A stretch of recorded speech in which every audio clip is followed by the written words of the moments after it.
The city famous for not waiting had built, at its two airports, a place where you had no choice but to.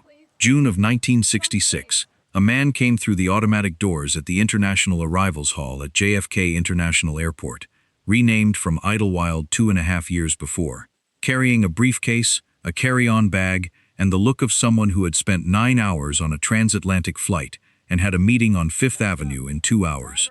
He looked for a cab. There was no cab to hail.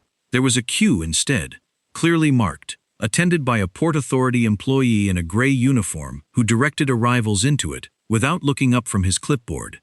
The line was 34 people long. At the front of the vehicle queue, the other half of this system, the side the man with the briefcase couldn't see from where he stood, Jimmy Farrell had been sitting behind the wheel of his Checker A11 for 38 minutes. He had been driving yellow cabs since 1959. He had worked the JFK stand, and before that the Idlewild stand, in the years before the jets refigured those terminals, since 1962. Long enough to read the vehicle queue the way a physician reads a waiting room, which arrivals would move it, which delays would stall it, how a single heavy international bank changed the rhythm of everything for the next hour and a half. He watched the Port Authority dispatcher through the windshield. The dispatcher's job was the same as the dispatcher at any cab stand, and also entirely different. He was not matching a call to a driver by radio. He was managing two physical lines, one of passengers, one of vehicles, and pairing them in sequence, without exception. This was not the street. On the street, Jimmy could decide. He could slow the A1 from to nearly a stop beside a raised hand, and read what he saw, and choose. Here the dispatcher chose for both of them. He had not selected the man with the briefcase. The man with the briefcase had not selected him. The system had decided for both of them. What Jimmy Farrell already knew, before that rear door opened, before the trunk lid was raised, before the destination was given, is where this begins. Mit sich trug. The Checker A11 was not at JFK by coincidence. It earned its position there through what the airport run demanded that no street fare did. The trunk. A standard yellow cab in 1966. A Ford Custom 500 or a Dodge Polara in the city's fleet livery had a trunk designed for briefcases and, if the passenger was persuasive, a small bag. The Checker A11's trunk was documented as substantially larger than any comparable sedan on the city's streets. What the airport produced was different. Checked suitcases, garment bags, hard-sided cases from the cargo hold of a transatlantic flight. When the man from the International Arrivals Hall lifted that trunk lid, what he needed to put inside it fit. The jump seats helped with the arithmetic. Fold-down seats built into the rear passenger floor, part of the A11's design through the late 1970s, when crash test requirements removed them, allowed the rear compartment to carry 6 passengers when the situation called for it. A family arriving from overseas, 2 adults, 2 children, 3 checked bags, 1 cab, not 2. And the cab itself, built with a ceiling clearance that allowed a male passenger in a fedora to keep his hat on, with 46.3 inches of rear legroom, documented by the company, was designed for the specific physical reality of transporting someone who had been folded into an airline seat for 9 hours and needed, for 23 miles of Van Wyck Expressway, to sit like a human being. The system it operated in, by 1966, was the Hack Bureau, the NYPE division that licensed New York's cabs until the Taxi and Limousine Commission replaced it in 1971. A driver at the JFK stand was a medallion holder or a lease driver operating under one. The medallion was on the door. The meter ran from the moment of first movement, in exactly the same way it ran on 7th Avenue or Lexington. Because at JFK in 1966, there was no flat rate.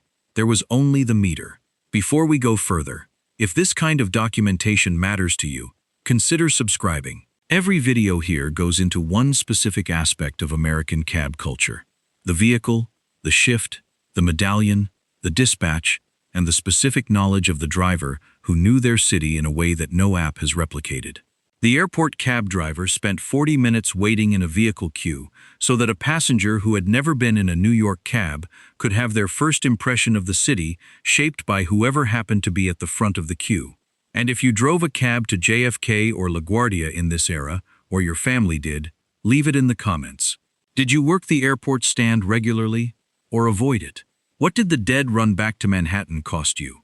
The airport queue is where New York's taxi system met the passenger it was not built for. Someone who had just flown in from somewhere else and had no idea what the meter was about to do over 23 miles. Back to the cab. The meter ran. What that meant for the man from the International Arrivals Hall and for Jimmy Farrell at the front of the vehicle queue is the question this block leaves open. What the experienced airport driver knew, that the street driver did not, was the expressway. On the Manhattan street grid, the knowledge that accumulated over years of cab driving was block level. The specific timing of this intersection, the building whose doorman hailed early, the corner at 6:30, where the raised hand was always someone going to Grand Central, and never the airport. That was grid knowledge, specific, earned in the city's horizontal geometry, block by block. The JFK run produced a different category of knowledge entirely. Jimmy Farrell knew the Van Wyck Expressway the way some men know a river, not from a map, but from having navigated it in enough conditions and at enough hours that he understood what it was likely to do before he entered it. He knew which exit backed up at 3 on a Thursday in June, when Queens Boulevard got the spillover from something upstream. He knew where the expressway narrowed after the Belt Parkway interchange, and what that narrowing meant on a Wednesday evening, when an inbound transatlantic bank had just landed, and 35 of its passengers were in the vehicle queue behind him, and the other 50 were already in cabs ahead. This was not the knowledge the street driver had, and it could not be acquired from the street. The street driver's knowledge was of a city that changed block by block. The airport driver's knowledge was of a corridor that changed by hour, by day, and by what was landing at which terminal. A delayed flight from London did not change the block where someone's doorman hailed early. It changed the Van Wyck for the next hour and a half. The airport driver also knew his terminals. By the mid-1960s, JFK had both international and domestic operations, and they produced different passengers. The domestic terminal, business travelers from Chicago, returning residents from Los Angeles, produced someone who had done this before, who understood the meter, who had a specific address and gave it in under 10 seconds. The international terminal produced someone else, heavier in luggage, less certain of what this trip was going to cost, asking questions. Jimmy Farrell knew which terminal was loading. He knew which dispatcher was on. The street driver knew the block. The airport driver knew the corridor, the hour, and the terminal. Which of those was harder to learn, is what the next question starts from. Here is the problem built into the airport run that the street fare never produced. The driver who took Jimmy Farrell's cab to Midtown Manhattan arrived in Midtown Manhattan without a fare. On the street, at the end of a fare on Lexington Avenue, the driver was on Lexington Avenue. The city refilled itself around him. The next raised hand was 50 yards ahead, or 2 blocks or less. The meter had barely stopped before it was running again. The driver who ran from JFK to Midtown was not on Lexington Avenue. He was in Midtown, having driven 23 miles from a place where, if he wanted another fare, he would need to drive 23 miles back. This was the dead run, the return trip to the airport without a passenger, or the return into the city's street hail economy starting from wherever the airport fare had deposited him. And it was the specific economic problem of airport work that no street driver encountered in that form. There were ways to manage it. A driver who re-entered the JFK vehicle queue would wait. At peak periods in this era, documented accounts put that wait at 30 to 60 minutes before taking the next fare to Manhattan. The arithmetic of airport cab work: fewer fares per shift, longer fares, more time in the queue, more dead mileage, 2 or 3 airport fares in a shift rather than the 8 or 10 short fares the Midtown street hail driver might accumulate. A driver who did not return to the airport rejoined the street hail economy of Midtown or wherever the run had left him. But this driver had spent the first part of his shift in the vehicle queue, run 23 miles to Manhattan, and was now starting in the street hail pool at whatever hour the flight banks and the queue had produced, not at the beginning of his shift. This arithmetic determined what kind of driver worked the JFK stand, not the driver who maximized trip frequency. The driver who understood that one correctly managed long fare, waited for and run with the right knowledge of the Van Wyck, was worth what 3 shorter fares produced. Jimmy Farrell had understood this since 1962. The man who had not arrived in New York before, what the meter was going to say to him when the cab stopped in Midtown, is what the next block examines. There was no flat rate from JFK to Manhattan in 1966. There was no flat rate in 1973, or in 1982. The fare was what the meter said when the cab stopped. The meter began running at the same rate as the meter on 7th Avenue, the standard city rate, set by the Hack Bureau and later the TLC, applied from the first moment of movement. What the rate did not account for was the distance, 23 miles of Van Wyck Expressway and Queens Boulevard, and the approach to the Midtown Tunnel. A distance that, calibrated to the accumulated stops and starts of city street metering, produced a number at journey's end that a passenger who had never taken that run before was not prepared for. This was the fare dispute of the airport run, and it was structural. The passenger arriving from Chicago or from London had priced the trip in his head, based on what cabs cost in the last city he'd used one, based on what he thought a New York cab should cost, based on nothing specific at all. And the meter had produced a different figure, sometimes a significantly different one. Cab drivers who worked the airport stand in this era describe this consistently. The passenger who stared at the meter at the end of the Van Wyck run and said it couldn't be right. The man who had arrived with a fixed dollar amount in his head and found the meter had exceeded it before he was through the Midtown Tunnel. The dispute was rarely about dishonesty on the driver's part. It was about the gap between what someone who has just flown in from somewhere else imagines a taxi ride costs and what 23 miles of New York City highway at a standard city rate actually produces. Jimmy Farrell's approach, consistent with what airport stand drivers of this era describe as effective practice, was to offer the range before the trunk was loaded. Not the exact amount, which the meter would determine, but a signal. It would run $15 to $20 to Midtown, perhaps more if the tunnel added time to the meter. This was not required. No regulation mandated it. It was what some airport drivers developed, over enough fare disputes, as the more efficient approach to the problem. A passenger who had been warned was not a passenger who argued at the end. The flat rate that eventually replaced the meter on the JFK run settled this dispute structurally. But it came years after the period this video documents. What the queue produced, in the meantime, was the specific skill of the airport driver who had learned to manage the gap between the passenger's expectation and the meter's arithmetic before the passenger got in. Before you can understand what the airport driver knew about New York that the street driver did not, you need to understand what the Van Wyck Expressway was in the 1960s and what it has remained since. Not a route to the city, but a condition that the city imposes on anyone approaching it from the south and the east. The Van Wyck is not a pleasant road. Cab drivers who worked the JFK run in this era do not describe it as one. It was the primary corridor from the airport into the Queens Boulevard interchange, and from there toward the Midtown Tunnel or the Queensboro Bridge, approximately 16 miles of expressway that under normal conditions ran at acceptable speed and under specific conditions became something else entirely. The merge after the Belt Parkway interchange, the narrowing past South Jamaica, the approach to Queens Boulevard at 5 o'clock on a weekday when everyone who had been at work in Queens was in a car. What Jimmy Farrell knew about the Van Wyck at 3 in the afternoon on a Thursday in June was not what he knew about it at 7 in the morning on a Wednesday in February. The differences were specific and operational. Which exit backed up first? How long a particular congestion pattern held before it resolved? Whether the Midtown Tunnel approach or the Queensboro Bridge was the better choice when the Van Wyck deposited him at the Queens Boulevard interchange with a passenger who needed to be at a specific Midtown address. LaGuardia produced a shorter corridor and a different one. The Grand Central Parkway into the Triborough Bridge approach, connecting to the east side of Manhattan. Different expressway, different timing, different conditions. A driver who knew the Van Wyck did not automatically know the Grand Central Parkway route. Same city, same system. The knowledge was not interchangeable.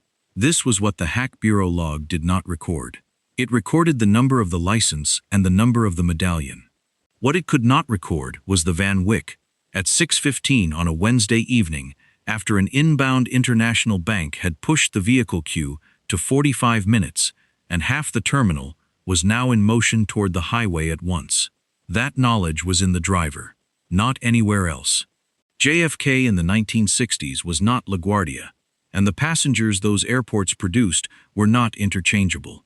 LaGuardia handled domestic traffic, business travelers moving between American cities, weekend travelers, commuters from Boston and Washington and Chicago on routes where frequency mattered and the aircraft size was calibrated to that frequency.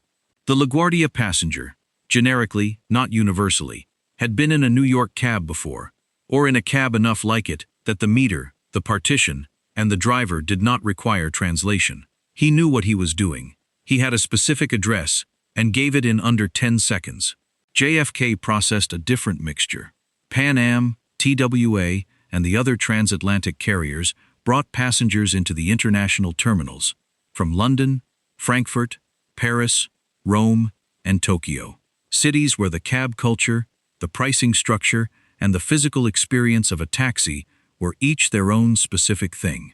An arriving passenger from Frankfurt who had never been to New York, whose German cab experience had been in the precisely metered, regulated, formal environment of a West German taxi system, was not prepared for a Checker A11 with a jump seat still warm from the last family, a dispatcher who paired him without consultation, and a meter that would accumulate across 23 miles in a way that West German fare structures did not. But the international terminal also produced something else.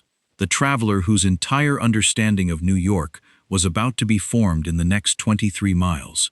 The tourist who had come specifically because this was New York and had no prior reference point. The returning resident who had been overseas for 6 months and wanted to know what the city felt like today, on the Van Wyck, in this cab. What an experienced airport driver understood about this passenger, documented consistently in period accounts of airport cab culture, was that the first question was usually about the meter, or the time, and that both were the same question. What is this city going to cost me, and is the man in front the right person to have met it with? Jimmy Farrell had answered that question, in various forms, since 1962. What happened when a city stopped having enough drivers who had answered it that many times? What the airport queue lost when it lost the accumulated knowledge of the men who had run it for years, is the question this block leaves open. Two things changed the airport run over the 20 years between 1965 and 1985, and neither of them was the cab. The first was radio communication. By the early 1970s, some airport cab operations had incorporated radio contact between the dispatch booth and incoming drivers, a system that allowed coordination around which terminals were heaviest at what point in the arrival banks, rather than managing only the physical vehicle queue at the curb. This did not replace the queue. It layered information over it. A driver with a radio had access to something the 1962 queue had not provided: advanced knowledge of what was loading, before he reached the terminal. The experienced driver who knew the Van Wyck still had his advantage. Now he also had a radio to confirm or revise it. The second change was the growing presence of livery cars at the airports. Black car services, licensed for account-based pickup, prohibited from street hails, had been part of New York's transportation fabric for decades. They were not, technically, permitted to queue for general public passengers at the terminal curb. But the corporate account business, the hotel-to-airport account, the company car that met the incoming executive, this was business the livery services could access through the airports that the medallion cab's street hail model did not reach. It was a slow encroachment. The vehicle queue remained. The Port Authority dispatcher remained. But the category of passenger most worth having, the business traveler with a corporate account, had begun, gradually, to move toward the car service model, leaving the queue for the general public. For Jimmy Farrell, this meant that the years between 1975 and 1985 produced a gradual shift in who was standing at the head of the passenger queue. Fewer corporate accounts, more tourists, more first-time arrivals, more passengers who had never been in a New York cab, more passengers who needed the question answered before they got in. He answered it. The knowledge was the same knowledge it had always been. The Van Wyck at 6:15 on a Wednesday still required the same reading it had always required. What changed was who was waiting to be carried. Jimmy Farrell drove the JFK stand for 16 years. His hack license was renewed through the Hack Bureau and, after 1971, through the Taxi and Limousine Commission. He drove the Checker A11 until the fleet owner replaced it in the late 1970s with something that had a smaller trunk and one fewer jump seat. He drove the Van Wyck in both directions several thousand times. He knew where it backed up and why. What the TLC log showed: renewals completed. Violations, none. What it did not show: the 38-minute read of a vehicle queue before the first fare. The specific knowledge of which terminal was loading and what kind of passenger that terminal produced at which hour of which day of the week. The version of the Van Wyck at 6:15 on a Wednesday evening after a heavy international bank that was not the same as the Van Wyck any other time. The 30-second briefing before the trunk was loaded. It'll run 15 to 18 to Midtown, maybe more at the tunnel. The practice developed over enough fare disputes that it had become second nature, not a policy. None of that was in any log. It was in Jimmy Farrell. When he stopped driving, it went with him. The next driver who took that spot in the vehicle queue learned it the way Jimmy had learned it. By showing up. By running the Van Wyck. By doing it enough times. If this channel is worth subscribing to, that's how you tell us. The airport cab driver spent 40 minutes in a vehicle queue so that a passenger who had never been in a New York cab could have their first encounter with the city, shaped by whoever happened to be at the front of the line. The knowledge that made that encounter navigable, for the driver, for the passenger, for the system, was not in any record. And if you have a cab story from this era, as a driver, as a regular at the airport queue, as a first-time arrival who remembers what that Checker interior looked like from the back seat, write it in the comments. Which city? Which decade? Which terminal? Which shift? That knowledge belongs here.